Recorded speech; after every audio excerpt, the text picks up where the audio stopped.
Vicente Inting Esmenia.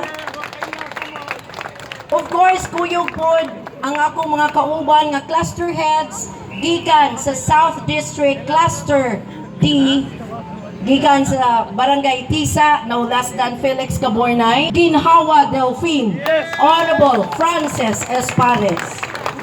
So ako lang, this is one way of supporting the program of our city mayor, no less than Honorable Attorney Mike Lopez Rama sa Pasko sa Dakbayan, wherein usa kita sa magitagaan sa tahas gikan sa Bulacau hangtod Imol.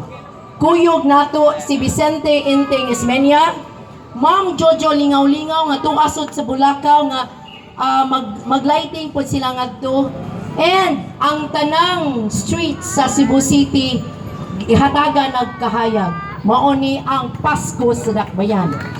Ang ato lang dakong pasalamat sa tanang barangays nga ni suporta ug nihatag sa ilang pagsalig no sa atong mayor, mao ni ang mahimo nga malinawon o malipayong Pasko sa tuig 2023. So not just the first and the last, but this will be forever. So kaninyong tanan, Kap, Danilim, mga konsihal, dagang salamat, and more power to all of us, the satellite. Daghang salamat pagbalik.